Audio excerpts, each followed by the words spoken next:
Meus amores, que a paz do Senhor esteja com todos nós. Muita luz, muitas bênçãos em nossas vidas. Mais um momento de paz. Vamos pegar a nossa água para que possa ser fluidificada no final. Vamos também estar em pensamento com os nossos irmãos que precisam da saúde, da paz, da vibração, do bem. Vamos dar continuidade à leitura do nosso Livro dos Espíritos. Ontem nós encerramos a primeira parte do capítulo 11, Os Três Reinos, onde fala dos minerais e das plantas.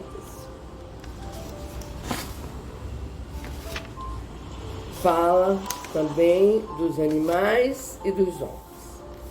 Hoje vamos ler as considerações de Kardec sobre esse tema, que é tão interessante. Eu tenho certeza que todos aqueles que têm plantas, que têm animais, gostarão de ouvir as considerações do nosso Kardec.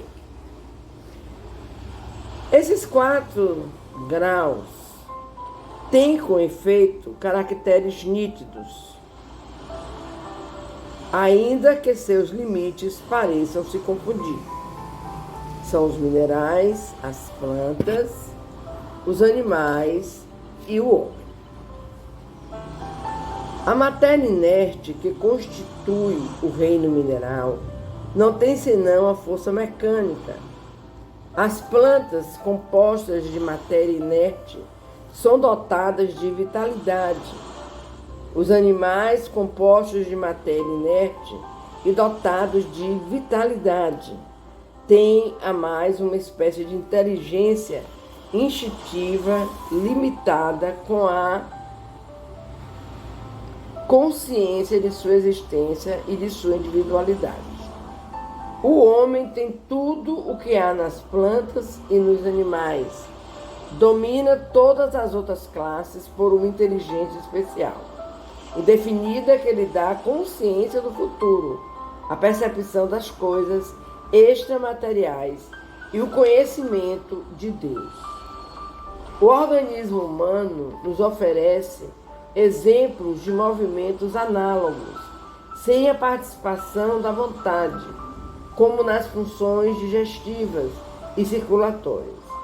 O piloro se contrai ao contato de certos corpos para lhes negar passagem. Deve ser como na sensitiva, na qual os movimentos não implicam de modo algum na necessidade de uma percepção e ainda menos de uma vontade. Além do instinto, não se pode denegar a certos animais atos combinados que denotam uma vontade de agir com sentido determinado e segundo as circunstâncias. Nosso irmão Kardec falando sobre o instinto dos animais. Há, portanto, neles uma espécie de inteligência, cujo exercício é mais exclusivamente concentrado sobre os meios de satisfazerem suas necessidades físicas e proverem a sua conservação. Entre eles, nenhuma criação, nenhuma melhora. Qualquer que seja a arte que admiremos em seus trabalhos, aquilo que faziam outrora o fazem hoje, nem melhor nem pior, segundo formas e proporções constantes e invariáveis. O filhote, isolado dos demais da sua espécie, por causa disso, deixa de construir seu ninho com o mesmo modelo, sem ter recebido ensinamento. Se alguns são suscetíveis de uma certa educação, seu desenvolvimento intelectual, sempre fechado em limites estreitos, é devido à ação do homem sobre uma natureza flexível, porque não tem nenhum progresso que lhe seja próprio. Esse progresso é efêmero e puramente individual, porque o animal entregue a si mesmo não tarda a retornar para os limites estreitos traçados pela natureza. Os peixes, com efeito, que emigram em massa, como as andorinhas que obedecem ao guia que as conduz, devem ter meios de se informarem, de se entenderem, de se combinarem. Talvez por uma vista mais penetrante que lhes permita distinguirem os sinais que fazem. Pode ser também que a água seja um veículo que lhes transmita certas vibrações. Qualquer que seja, é incontestável que eles têm um meio de se entenderem como todos os animais, privados da voz e que fazem trabalhos em comum.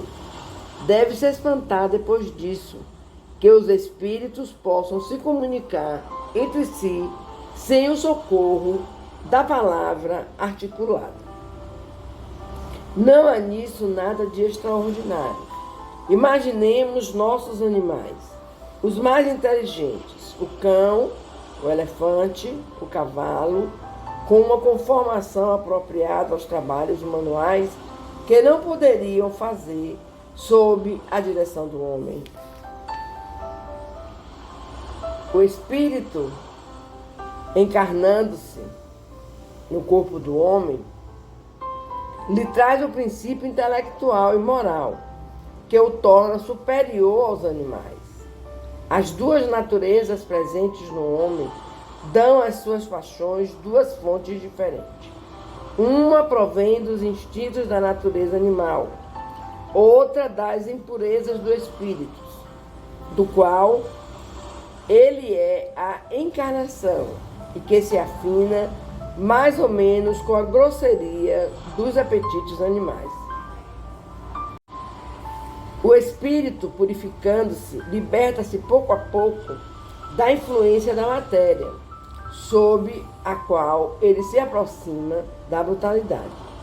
Liberto dessa influência, ele se eleva à sua verdadeira destinação. Então, meus queridos, nós vimos nessas considerações de Kardec a correlação entre o homem, os animais, né? As plantas. Como eu já falei, muitas pessoas têm plantas, têm orquidários, têm jardins, têm roseirais, e elas conversam com suas flores, com suas plantas. É um hábito que o ser humano tem. E encontram dentro dessa conversação com aquilo que eles têm uma ligação muito forte de amor, de entendimento. Com os animais acontece a mesma coisa. Essa ligação, essa proteção que muitos animais têm por seus donos. Acontece o mesmo entendimento. O homem é que é o ser dotado de inteligência. Deus, o doutor de inteligência, para que ele pudesse evoluir.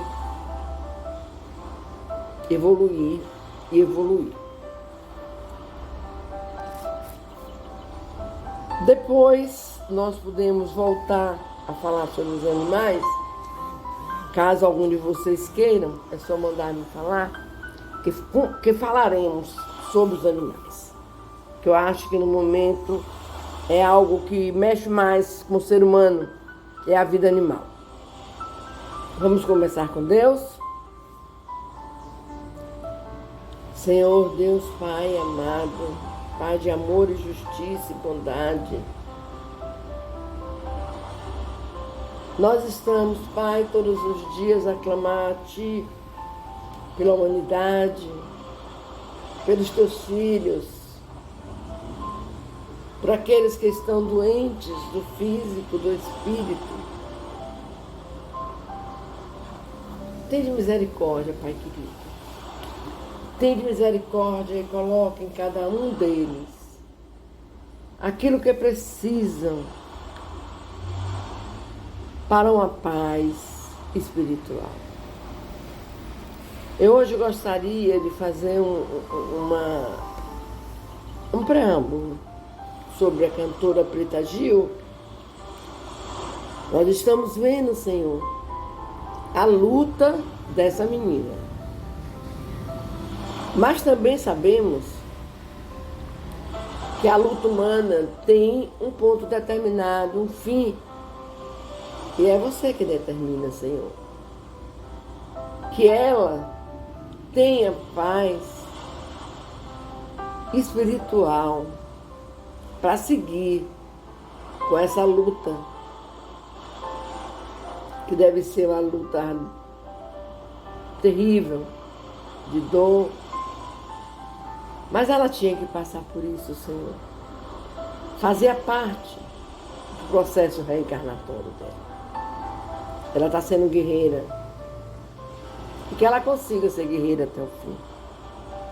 É o que te pedimos. Muita paz, Preta.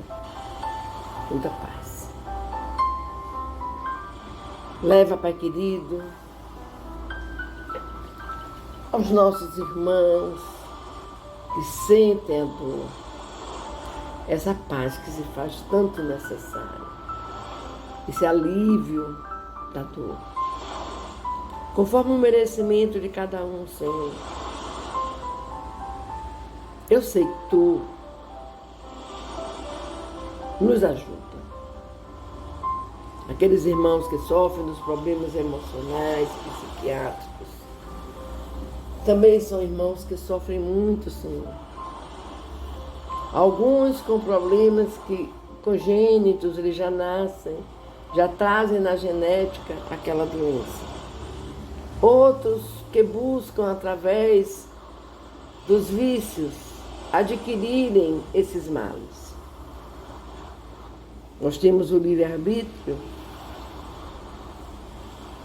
e cada qual é responsável por aquilo que busca, Senhor. Mas tende misericórdia, Pai. Tende misericórdia. Tende misericórdia das famílias, do mundo todo. Tende misericórdia do nosso país, Senhor, onde tantos lares dependem da fluência do nosso governo. Que o nosso querido Ismael esteja cuidando do Brasil. É trabalhoso, né, meu irmão? Mas eu sei que tu darás conta. Tu tens uma imensidade de espíritos que te ajudam. Que Nossa Mãe Maria possa estar colocando a paz e o amor em cada lar. Em cada lar. E que a felicidade reine, Pai. Que os nossos queridos que usam dos vícios possam descobrir a tempo do como eles estão usando o livre-arbítrio errado. E muitos chegarão ao término de suas vidas reencarnatórias antes do tempo. Antes do tempo. Tende misericórdia, meu Pai.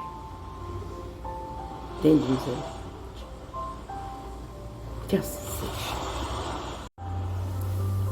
Meus amores, vamos fechar os nossos olhos, vamos pensar, vamos colocar em nossas telas mentais o nosso meigo Jesus, que caminha em direção a nós, a nos abraçar, a nos dizer: filho, estou aqui. Tu não estás sós. E vamos fazer a oração que Jesus nos ensinou para falarmos com o nosso amado Pai. Pedindo à espiritualidade amiga que venha fluidificar as nossas águas e que essas águas nos sirvam de remédio, de cura, de paz, de serenidade, e que possamos nos sentir bem todas as vezes que bebermos essa água. Pai nosso que estás nos céus, santificado seja o teu nome. Venha a nós o teu reino de amor.